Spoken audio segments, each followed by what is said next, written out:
And they said, like basically phoned me and said, like, we're going to build a product very much inspired by yours, or you could let us buy you. And I was like, what, do you want to buy my company? This is really cool. How much? They said like $100,000. And I said, wow, that's a lot, right? And I called Sonia and I was like, Sonia, they want to buy the company for $100,000. And she's like, don't sell, you idiot. Hi everyone, I'm your host Rohit Bhargava, and you are listening to episode 197 of the Startup Playbook podcast, a weekly series where I sit down with successful tech founders, investors, and operators to unpack their journey, lessons, and insights to help current and future entrepreneurs. The voice that you heard a little bit earlier was that of our guest for this episode, Paul Stovell. Paul is the founder and CEO of Octopus Deploy, a company that he started as a nights and weekends project for 2 years before going full-time in 2012.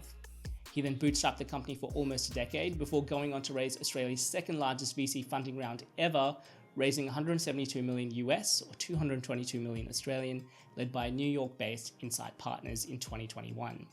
Fast forward to today, and Octopus Deploy is now at over 300 people and just past $100 million in annual recurring revenue. I had the opportunity to sit down with Paul at the Something Tech conference in Brisbane, where we recorded a live podcast interview and covered a range of topics, including why more founders should consider bootstrapping, using customers as investors, balancing the internal culture of striving for quality with bias for action, why he decided to raise external funding and how it changed the business, and much more. Without further ado, here is my interview with Paul Stovell. Hello. Hi, everyone. Thank you for joining us for this special edition of the Startup Playbook podcast at Something Tech. And Paul, thank you so much for taking the time. Thank you for having me. Hello. Very social distancing. I know, it's a bit weird to kind of converse with you while I'm kind of facing the crowd. But first of all, I'm very excited about this chat. I've heard so many incredible things about Octopus Deploy and I've wanted to get you on the podcast for the longest time. But for those people that may not be as familiar with you and your background, do you want to share a little bit about your story and what got you here today? I can, and I'll give a shout out to Faith, highly recommended. So she was my boss prior to starting Octopus, and small world Brisbane is. So I taught myself to code when I was sort of 17, 18, fell in love with software development as a thing, and then I grew up in a small town, moved to Sydney at 18, did a bunch of software work, joined a consultancy, and worked for Faith for a while, and then started Octopus kind of as a nights and weekends thing, and then that was in 2011, and then here we are. Yeah. Very excited to dig into the Octopus Deploy story, but I think something that's really fascinating about a conference like Something Tech is kind of exposing people to the world of startups and maybe a slightly different way of kind of going about things than the traditional pathway. And I think something that's really interesting about your background is that you dropped out of uni twice, which, given the success, for a lot of people that kind of think about things in a more traditional way, they would sort of assume that you'd come with all of these more traditional accolades. What was that sort of experience like for you? Yeah, I heard that if some successful companies get founded by university dropouts, so I thought if I do it twice, I'll maximize the chance. No, 18, I decided to move from the town I was in because I loved software. Like, software is like this unlimited Lego set, right? Like any other pursuit in life, maybe except for like writing, you kind of have to have a whole bunch of like raw ingredients, right? Like, even if you want to be a painter, you have to go buy some paints and some canvases and stuff. It's kind of expensive. The software it's unlimited, right? Like, the raw ingredients are like coffee and a laptop, and as long as you have those things and time and imagination, you can kind of build anything. And so, I moved to Sydney, enrolled in university, but I had a job. I'd done some open source stuff prior to that, and so that had helped me land my first job. And trying to do the two at the same time kind of wasn't working. So, kind of charted my own course a little bit. Yeah. And so from what I understand, part of that course at 19, you were working as a consultant to all of these large companies, which, as you said, with sort of unlimited time, you can build anything, but trying to convince people as a 19-year-old that what you're building is right is challenging. Yeah, so I joined, I first moved to Sydney and started working for like a small ISV that was making like debt collection software, but they're very nice people.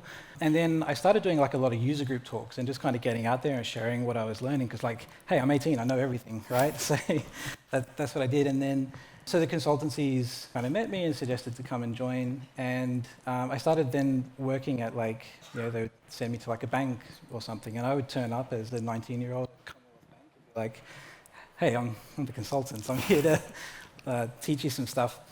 But I think I loved technology, I loved software development, and so I could deliver value, but they weren't going to give me a lot of time to kind of prove that. And so continuous delivery, a lot of the agile kind of ideas of how you deliver software, I kind of learned, like, if you want to gain any kind of credibility or trust, just figure out how to deliver something, put your head down, show that you can do stuff, and that kind of earns trust over time. Yeah, and I think I spoke to Michael Noonan, who's worked with you for several years now at Octopus Deploy, but you both worked together at the consultancy. We did, yeah. He was there for a while too. Yep. And he told me about how the initial sort of first version of the Octopus Deploy story came about, because both of you were working on sort of doing the same service pretty much on day one every time you would get a new client. Again, I think for a lot of people who are sort of looking for what that sort of right opportunity is and what that catalyst is to kind of start something, what did that look like? Yeah, I mean, I think we heard this morning on the ag tech panel, just the importance of not throwing out an MVP, throwing out something that is quality that you can show to customers, but also building that trust and showing that you can deliver something, right? So especially as a consultant, you get brought in to solve a problem. Like day one, you kind of have to start earning that trust by delivering something, like some small thing that kind of proves the value. At the time, I'd say like agile software development was becoming a thing. We were kind of moving away from waterfall. Continuous delivery still wasn't really a thing, but we were sort of very conscious that we want to show value straight away. And so on day one, we'd set up source control, we'd set up sort of daily builds and that kind of stuff.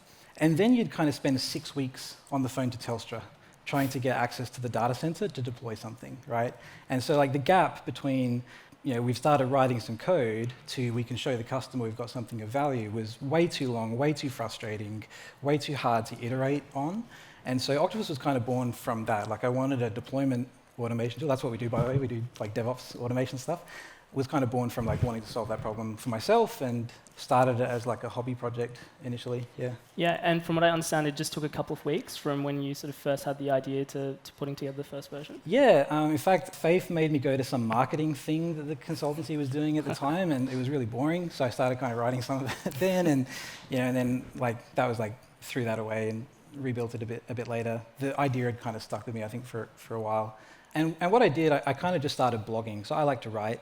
And so I started kind of blogging about the thing I was building at the same time as I was building it. And people started just kind of following that journey. And I think, I'd kind of said, hey, I've got this better way we can solve this problem, and here's how I'm going to do it. And enough people, the sort of leading edge of the bell curve, saw the, if he pulls it off, if he solves that, that'll be really helpful. And so they followed the journey. And that was probably from like 2010, let's say, like the first bit of code written, through till 2012. That whole period was kind of nights and weekends. I'd go to work, come home, good day, bad day, write a bit of code, progress the thing a little bit, make it available so people could download it. Had a lot of people just giving me feedback using the product. I wasn't charging for it at the time, but that gave a lot of feedback, and the conversation with the customers happened, and sort of built it from there. Yeah, I think it's a really fascinating kind of approach, because I think even just thinking about your cultural values within Octopus Deploy, so there's one that I think is centered around quality over quantity, and there's another one that's bias for action. Yep. And they do have a bit of a counterbalance. And especially working as a non-technical founder, having worked with developers before, there is always the pushback from developers of it needs to be a certain quality and threshold. So I guess from your perspective, like what is the right quality to what's the minimum bar that you need to sort of hit to launch something to market? I think the mistake we make sometimes is actually assuming it's a trade-off, right? So like assuming that if we sacrifice on quality, we'll get to market faster. And like to some degree it's true. Like there's a bunch of over-engineering and silly stuff you can kind of do as part of building software that isn't necessary, right? Like if you're only going to have 5 customers, you don't need to build it to scale yet. But I think inherently people who create stuff for a living, and you can put software engineers in that category, they know the kind of quality that they're capable of doing. Like if you think about when were you most intrinsically proud of something that you did at work, it was because you got to do something that was sort of surpassed the level of quality you felt you could do before, and you're really proud of that thing that you did, or really proud of the impact that it had. It's like those two things.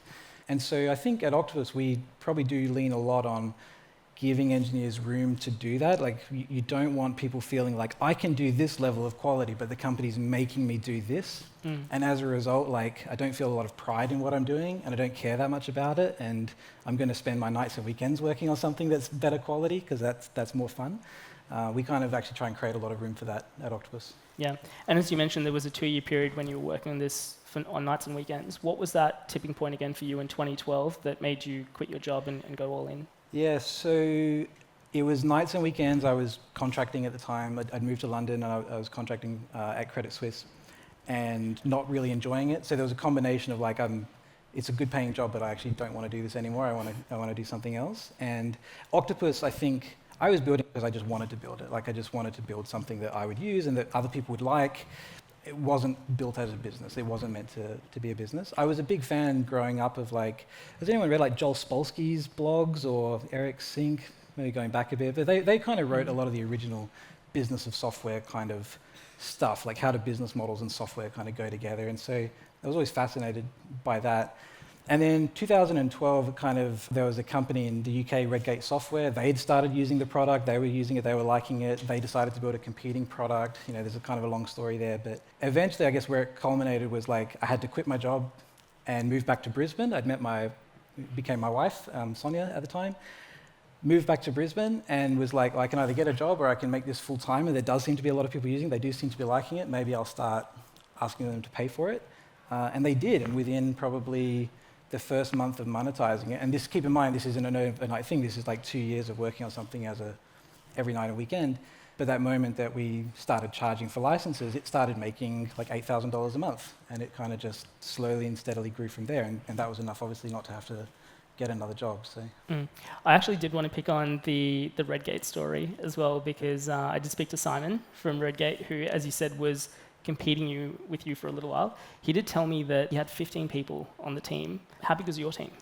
It was me. It was me and Sonia. So what happened was they mostly made tools that database administrators use to look after databases in a fairly manual way, and they wanted an automated tool. And so they liked what Octopus was doing, and they were using it internally. And they said, basically phoned me and said, we're going to build a product very much inspired by yours, or you could let us buy you. And I was like, what, do you want to buy my company? This is really cool. How much? They said, $100,000. And I said, oh, wow, that's a lot, right? And I called Sonia, and I was like, Sonia, they want to buy the company for $100,000. And she's like, don't sell, you idiot. And I guess the thought was she saw that I enjoyed working on this thing, right? And she saw that I had this sort of desire maybe to build something a bit bigger and go out on my own, but probably wasn't feeling that confident in the ability to pull it off.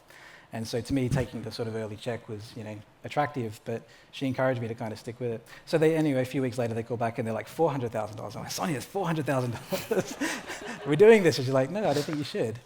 And so we ended up actually coming to an agreement with them where they forked the code. We sort of split the difference on price. They forked the code and put 15 people on it, or it was 8 originally, and then it kind of grew over time. And I think they were sort of laughing, right? Because they were like, haha, we have all these people, we have sort of distribution anyway, we can get all these customers before Paul does. But, good on you, dear, go and build your own product too, and, good luck.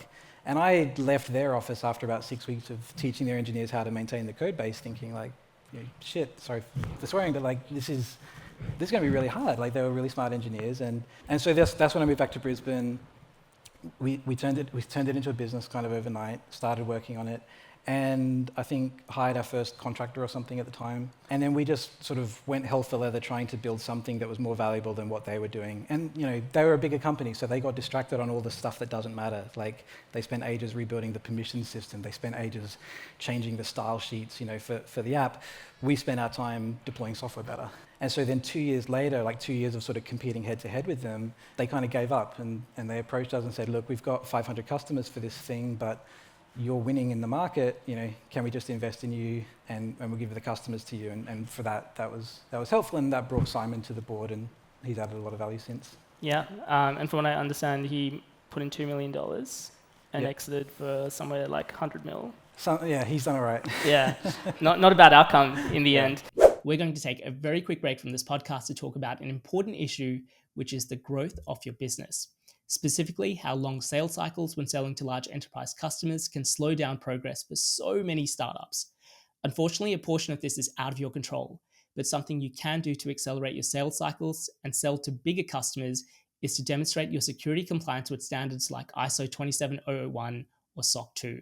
The problem is that achieving compliance can be a big distraction and a large financial and operational drain for your company. Thankfully, our partners for the show, Vanta, can help with this.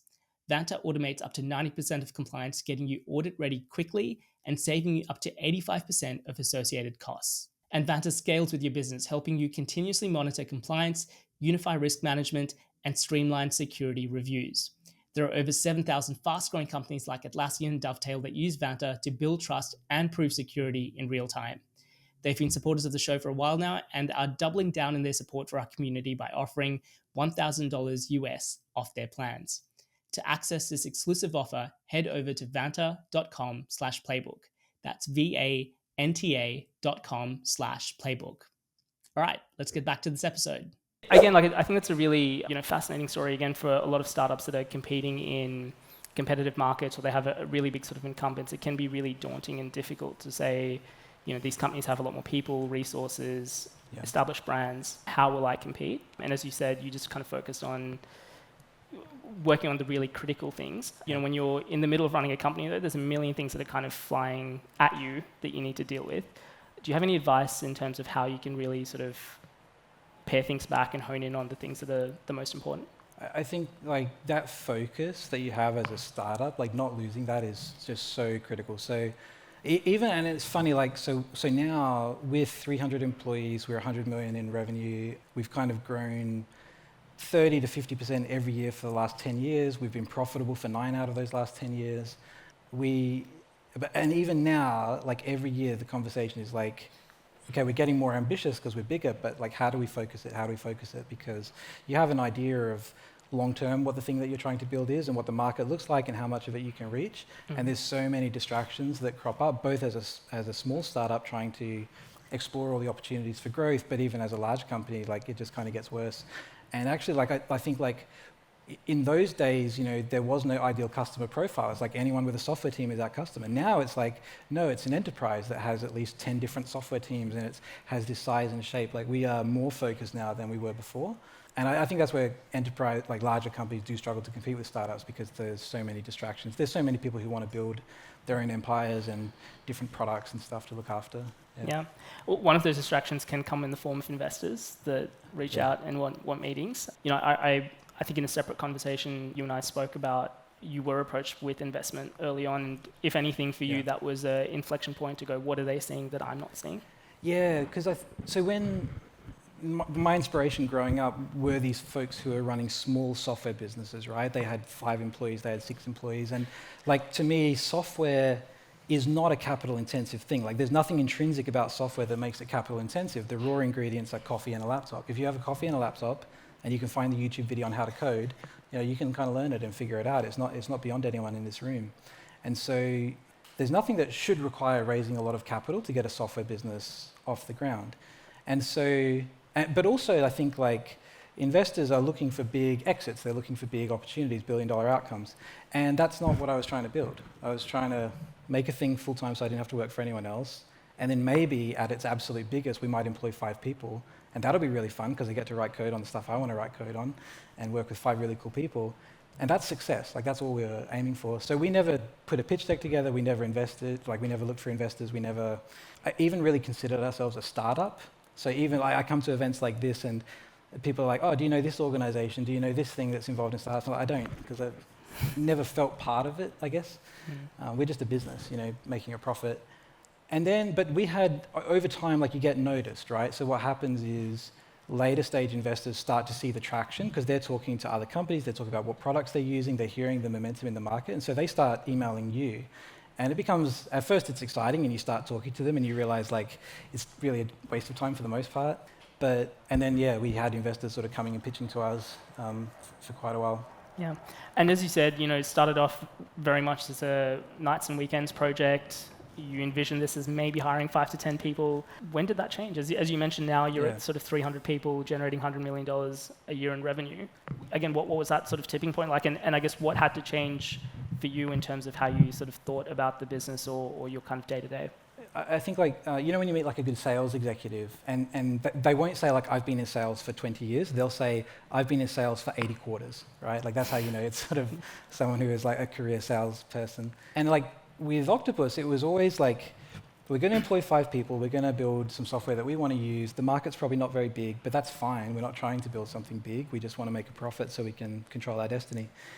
And it just kind of kept growing, right? And every month, every quarter, it was sort of like, okay, we grew, but like it probably won't grow next month because that's probably the last person who needs a deployment tool, right? Mm-hmm. And it didn't. So then by 2020, late 2020, I was actually starting to feel a little bit lost because I was thinking it definitely wasn't all up and to the right. Like it kind of looks like that over a long enough period of time. There are a lot of downs, and personally a lot of down moments through that journey. But 2020 was also like, why are we even kind of doing this anymore? And so we had investors coming and pitching to us saying, hey, let us invest, and here's all the kind of reasons why and stuff. And I was trying to figure out, like, what is it that they're seeing in the market, that we're not seeing? Why do they seem to want to put money into this because there's a $1 billion outcome when I've never felt like there was a $1 billion outcome? And, are they wrong or am I wrong? And I think, like, the opening talk this morning mentioned, like, the tall poppy kind of thing that we have. I think, like, in Australia in particular, we sort of underestimate our ability to build something big, And I definitely felt like that. And so I think if you're in the valley, it would probably be really easy to recognize the TAM of the space that we were in, but we didn't feel it. And so as we sort of got on a plane, went to kind of meet our customers, talk about what we were doing, we sort of realized actually there is this really big opportunity.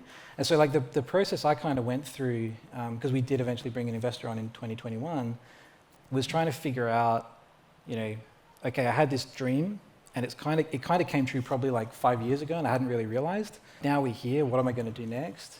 What is the opportunity in the long run kind of look like? Do I think we actually have a chance to do it? Do I think if I brought an investor on, I could credibly say like that opportunity, I'm pretty sure we can deliver that. Does that kind of feel right? And then would they be helpful along the way? And that was like the decision-making process, I guess, that we went through.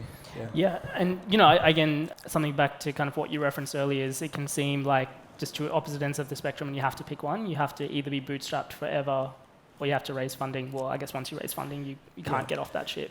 But again, I guess what were the sort of things that sort of led to you saying that 2021 was the right time? Well, I think it changes a little bit. So I think if you take like early stage venture, we're kind of looking for the expectation is a lot of companies won't make it, and the ones that do become really big.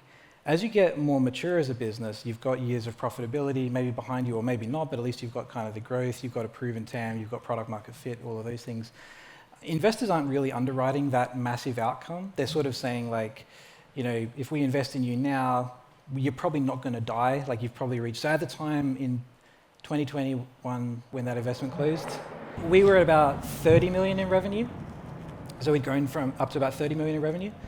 And then, a good outcome for them, like you just talk openly to the investors, like what does a good outcome here for you look like? And they say, well, it's like 3 to 5 times bigger in 3 to 5 years. And it's like, you do the math, and it's like, we've kind of delivered that historically.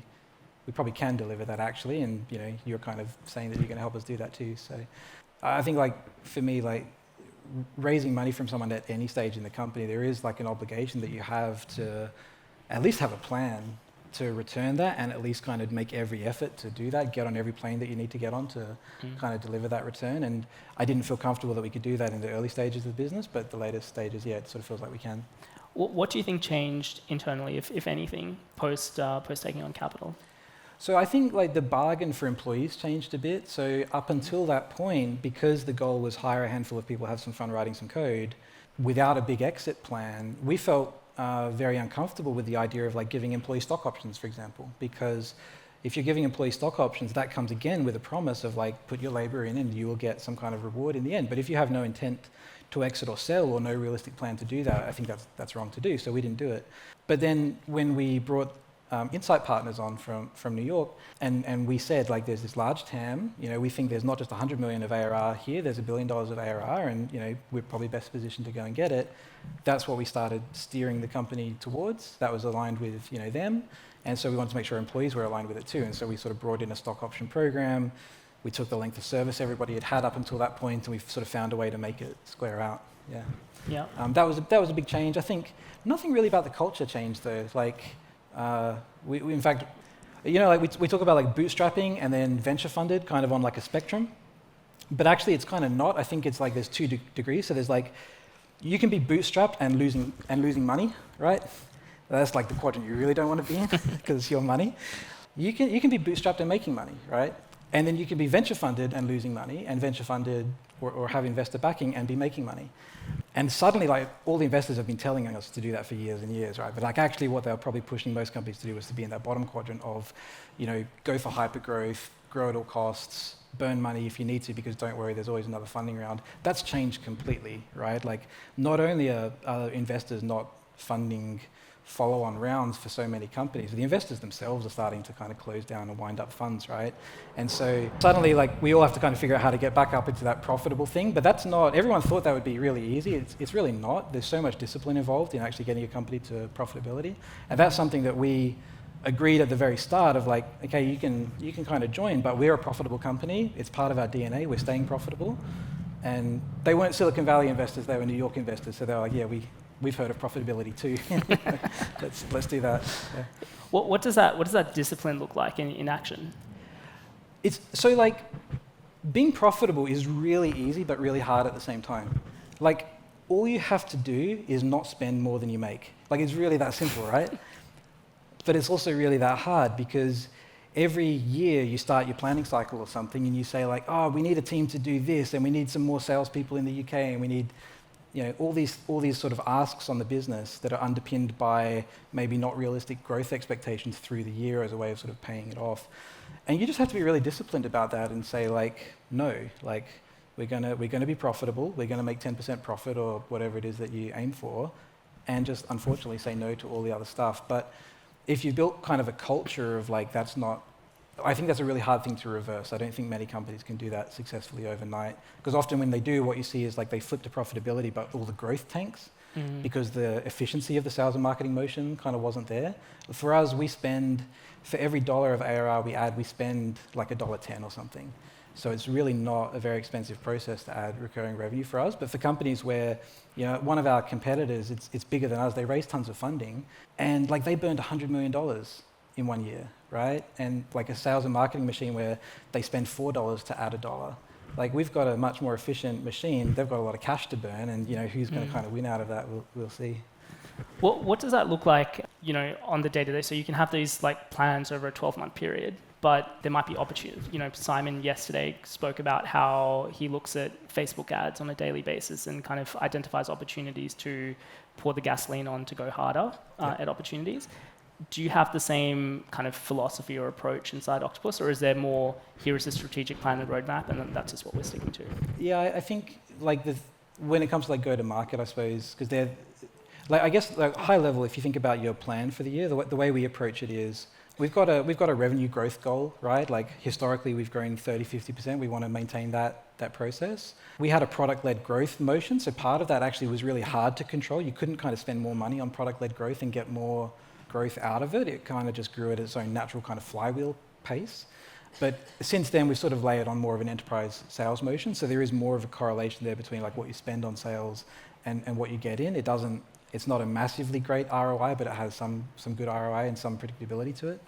So we start the year with, like, this is our sales and marketing, well, this is our revenue goal. This is the sales and marketing that we think we need to spend to get there. And marketing is kind of hard, but you sort of come up with a cap that's usually, like, somewhere between this is what we spent last year and this is realistically what we think we can spend somewhat well, So that's most of your budget kind of gone. And then you say, effectively, you've got, like, HR and a bunch of other sort of G&A functions where if you don't invest in those things, it just becomes a nightmare for the people working in it.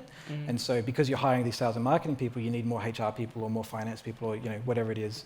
So you fund those teams, but sort of you won't win by funding those teams, right? Like, no startup ever won because it built a giant HR team. And so you fund them with some kind of model of how you think about it. And then for us, the rest goes into R&D, but there has to be a profit at the end too, because the profit gives us control of our destiny. We get to be in business as long as our customers think we have something of value, not because investors have a thesis or a non-thesis about our space. Yeah, I read an article from your blog from 2021 about customers are your investors. So even if you don't have investors, your customers are the ones that are providing capital and keeping you in business. Again, I think a lot of founders sometimes focus on raising capital first before putting a product out in the market. Obviously, you've taken a very sort of specific approach with Octopus Deploy, but I guess from your perspective and kind of given how you've seen your experience, but also what you've seen of the market, what's your advice to founders? It's that for us, and I don't, it's hard to kind of say like we did this stuff, therefore it will work for you, like it probably won't, but I could say this is kind of what worked for us at least. That kind of intense focus that you need, you have to kind of apply that to your own time as well. So for me, like I could spend time working on the product and making it better, and that will get me more customers, and that allows me to sort of be in control of my destiny, or I can spend it raising funding. But I don't like this sort of fundraising process because my kids at school, right, they ask the kids what they want to do when they grow up, and half of them kind of say, like, I want to be a YouTuber. And you sort of think like, well, that sounds like really bad. But actually, if you go back, what they would have said is, I want to be a movie star.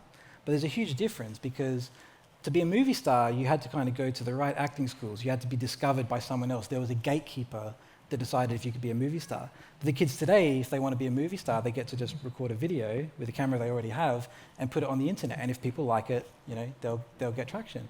It's actually like a really nice thing, I think. And so it's the same. Like I can go and build a useful product and my customers will like it or not.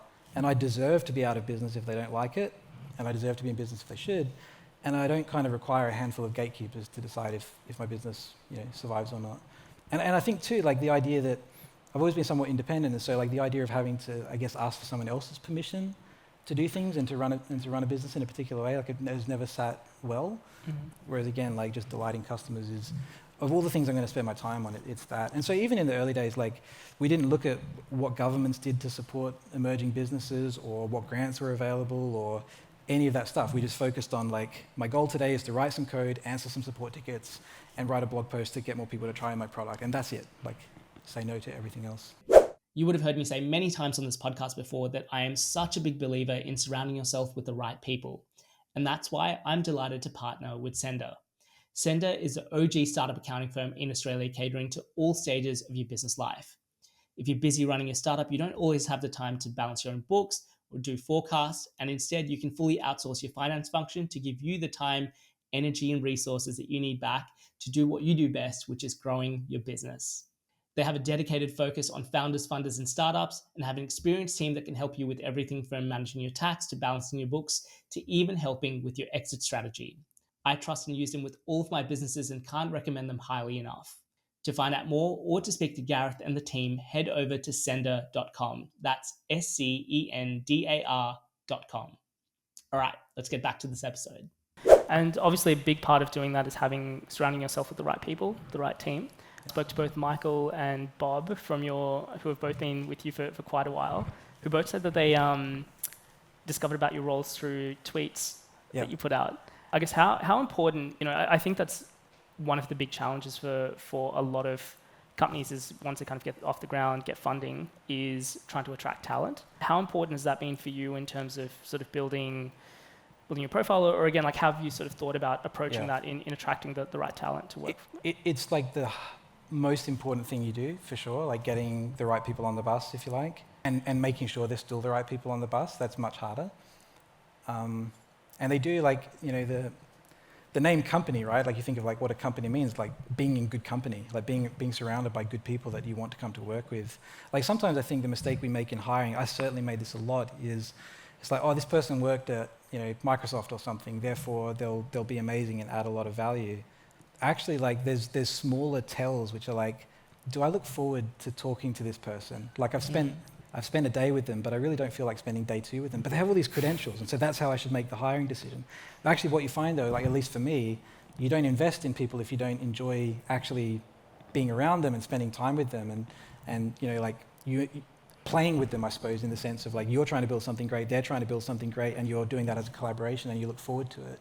Versus like someone who's got too much of an ego or just doesn't kind of bring energy to it, and those kind of things. And so I think it's less about like attracting great people to it, because actually there's a lot of really great people out there, and we've been a fully remote company kind of from the very beginning, long before COVID, and so we had, I guess, the ability to find talented people everywhere. But we kind of, I think, the people who have really made it successfully have been people who are passionate about their space, passionate about the craft, bring some kind of experience or something, but actually just really mesh, I guess, with like the culture of the company. And you have to be, I guess, somewhat, I think like the other thing founders struggle the most with, and certainly I struggle the most with, is like being really honest about the people who aren't a fit. And I think like fit is the best way to think about it, because like this person who worked at Microsoft or wherever, they were great at their last job. That's why you hired them. They're not working out at your company, but you know they'll go on and do something great at another company, even if you've sort of learned more about them since they've been working with you. And just being honest that like it's just not a fit here, and we need to do something about that because it's not working for the company. I think like that's the hard, because that's on you, right? Like that's your screw up that you hired this person and didn't get the fit right, and you have to kind of be honest about that and do something about it. And it's one of those things like you could ask the audience, right? Like put your hand up if you've kept someone around too long. You know, you should have said goodbye to them sooner, right? Like put your hand up if you've done it. Yeah, like Yeah, should be everyone. now put your hand up if you fired someone too soon. Like no one does, right? Because we're nice people, so we don't really fire someone too soon. We always kind of fire them too late, but actually like that's figuring out that fit thing is really important. Yeah. How do you test for that fit during the hiring process or once they're on board? It's very imperfectly, yeah. Like I think encouraging yourself to really spend time with people. I think Ashik had sort of mentioned like the Airbnb thing. I don't think you have to go to that extreme, but like we hired our CRO a couple of years ago, and you know the test for that was like he came to Brisbane for a week, and my test was like if I look forward on Friday to going and spending some time with him, then I'll probably hire him. But if by Friday I'm kind of bored and I don't feel like I'm learning anything, and it's like I'm just not looking forward to it, that's going to be a real tell. That's kind of been my experience. The other thing I think, like at some point, building your executive team as a team, because I think a mistake we made probably long ago was like you hire these executives, you give them a thing to go and do and to own, but they kind of become silos on their own, and you sort of get like sales versus marketing, sales versus product, you know, these kind of dynamics going on. And you have to kind of, like a big investment for me in the last couple of years has been actually like focusing on that being a team that helps me run the business and secondarily runs their own functions and getting them to work together well. They really hold each other up. Yeah, I think one of the biggest challenges that I hear of companies that are scaling is hiring the right execs. You know, as you said, a lot of them come with really credentialed backgrounds, really great resumes, but a lot of the times people find it really difficult to find someone to kind of fit in, especially coming in at a senior level and managing a team. Any advice through your experience and kind of, or just experiences that you've had that have kind of taught you how to do that much more effectively or get more success from having the right person in?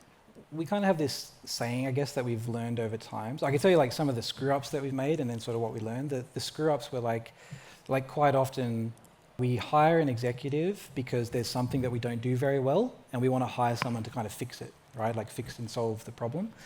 Because you know you can't really fix and solve it yourself, you need someone else that has the experience to do it, and so that's why we look for an executive.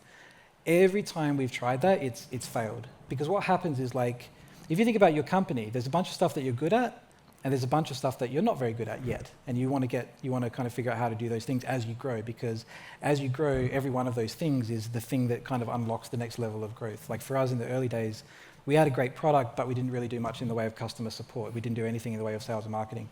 And every sort of plateau of growth has sort of come by unlocking that next thing that we weren't very good at. And so it's like marketing is probably the thing I enjoy the least, right? So it's like, I'm going to hire a marketing leader and they'll solve it. And they join and you're like, well, you worked at this great company, that great company, here's the marketing budget, over to you, you know, and great, I don't have to worry about this anymore. It never works. It never works because what happens is, firstly, like you don't really understand the problem well enough. And so the chances that you pick the right person, and for me as an engineer, I guess, you sort of know engineers can figure out something. Like even if you accidentally hired a Python developer and you needed a F# developer, like they'll learn it, right? They'll figure it out. Marketing is probably one actually which is the hardest because marketing is very siloed. So unless they happen to have been really good at the one thing that actually really works for you, they're probably not going to be the fit that you need as the marketing leader, right? And so if you haven't figured out and built real conviction around how you want that function to be done at your company, it's really hard. So the successful ones I think we've had have been where like I've spent 6 months with sales on the calls, listening to what customers are saying, feeling frustrated that my sales reps aren't doing a thing that I need them to do, building a lot of conviction around what it takes to do sales right, then hiring the person and actually being very specific about what I want them to do. It's like, hey, you're great, you know, you've done all this smart stuff and like I know you should just run this whole function, but I hired you because I've got strong conviction around how I want this thing done. And like you know how to ride a bike, but you don't know how to ride our bike. Like our bike's weird because it's it's got like pedals in the wrong spot and stuff. And so for the first 3 months, I want you to just do this and do it really well. And that's really empowering for them because it actually gives them like, it's not like I own this giant thing and I've got to solve a problem that the company for the last 10 years hasn't been able to solve. It's like, oh, Paul knows what he wants and he's telling me exactly what he wants to do. I'm going to prove to him I can do it. And almost all the time, like 3 months later, they've proven that thing. And then you can kind of just let them own it, right? So now my executive team, they run all aspects of the business day to day, but we sort of had to do it in that way where they were set up for success, I guess, from the start. Yeah. Another story Bob shared recently, just on that, was I think you not too long ago stepped into the people and culture, like into a vacant people and culture role within your team, and told me a story about how you kind of realized that one of your internal policies is to be really transparent, and you realized that there was an issue with not being transparent with people's salaries and packages and those sort of things, and so you went about fixing that. Again, how, especially when you're kind of at a company that's 300 people now, how do you sort of maintain the touch points across the different parts of the business to make sure that you're sort of living up to the values that you say are sort of important to the company? Yeah, I think one of the blind spots as a CEO, well, you have a couple of blind spots as a CEO, right? One is you're probably not expert in all the functions under you. Like chances are you kind of grew up through one or two of them, and so you probably don't have the best ability to coach people to be good at the thing that they need to be good at. They kind of need that coaching from outside. The other thing you don't have is if you think of like, you have an executive running, let's just keep picking on marketing, they're running marketing and so they have a web of relationships that are important to them, right? There's you, right? They're trying to make you happy as CEO. They've got their peers, the other function leaders, and they've got the people who work for them. And you're most blind to that part of it, right? So there's a big part of it which is like, you kind of see their relationships with other people at their peer level, but you don't often see their relationships they have with the people working for them and the people working for them.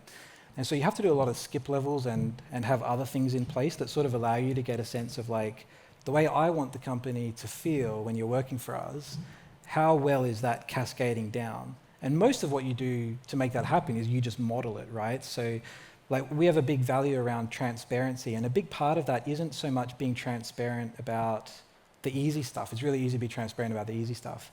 It's being really transparent about the hard stuff. So when you make a difficult decision, especially a decision that impacts other people, assuming that they are deserving of the time that it takes you to explain to them and help them understand why you've made the decision you made, like the transparency around why, and putting that effort in and showing that they deserve that, that's really important. So most of that you do by modeling it, that's how I work with my executive team, but you sort of have to check a few levels down that that's rippling down the organization, and usually when it's not, that's where as a CEO, you sort of have to make tough decisions, get involved in something, run it for a while, figure out what's working, what's not working, and hire the right person into the role for it. And yeah, with compensation, it was an interesting one. We've always sort of had this model in our mind of like the printer test. So like if we accidentally printed everybody's salaries into a spreadsheet and left it on the printer and someone found it, would they be surprised? Would they feel like we've done something unfair, right? There's a balance that isn't right here. And we'd always operated like that from like 2012 when we started hiring people. But we never probably, I guess we'd kind of expected everyone to know that that's what we did. And in the early days, that was easy because there was 5 people. But then when it's now 300 people, like you can't expect people to know that. And so what we found is we do a lot of work kind of, I suppose, like surveying and asking people informally and informally through skip levels and stuff. And this was a time of sort of higher inflation a year or so ago. And there was a lot of questions around how compensation worked, and you sort of realize there's a disconnect here between the practices of what we do versus what people perceive, that we do. And so we really leaned in on transparency there. We have like an internal website that anyone can go to, and you can see that we have like a job ladder kind of framework system with exact numbers in it. It's not like ranges. So it's like if you're a senior software developer, and you're in the performing category, you'll be paid exactly this much with different currency options depending on where you live. And we always had that internally, but we never shared it with people. We just assumed they knew that we did it. And when we opened it up, it was actually like really powerful because people could then see their own career progression. They could kind of say like, hey, to pay off my house a year earlier, I need to kind of be earning this salary. And hey, that's possible because it's linked to the career framework and everything that I need. And then we do a lot of work to benchmark it. So if people are working for us, we want them, and they're performing well, we want them to kind of be in the 85th percentile of the salary ranges that we have for similar sized companies.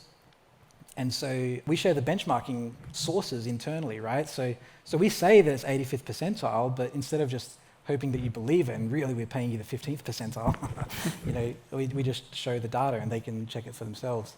But it's really complicated. Those benchmarks don't translate to the salary tables, and so you have to kind of explain to people how it works. And again, assume that they're worthy of that explanation, assume they're worthy of the time it takes you as a CEO or HR leader to explain it, so that they can then follow it for themselves. And trust that they'll treat that information like an adult too, and give you the courtesy of assuming that you're coming from good intent and all of those things. Yeah. Paul, almost out of time. Just very quickly, given your kind of story and trajectory, you went on to raise one of Australia's largest funding rounds. I believe it was about 170 odd million from Insight Partners. Yeah. Again, see a lot of founders kind of chasing funding, PR, all of those sort of things. What's sort of one bit of advice that you have for early stage founders that are just getting started with their journey? I think it's just don't get distracted. You've got a business. The business is there to make money. It's there to make a profit. The more that you can kind of get it to a point where it's making a profit, you're not at the mercy then of investors. You're just at the mercy of your customers, as you should be. So all the effort that you can put into just delighting the customers and kind of not focusing on investors, particularly given even if you manage to raise a round today, there's no guarantee that exists in the future. And early stage investors, they will push you for that growth. It's just kind of how the model works because of the low likelihood of success at that early stage. If you have now there's some businesses that don't, right? You're probably not maybe going to build a business that has a lot of hardware, for example, in a way that's really low capital.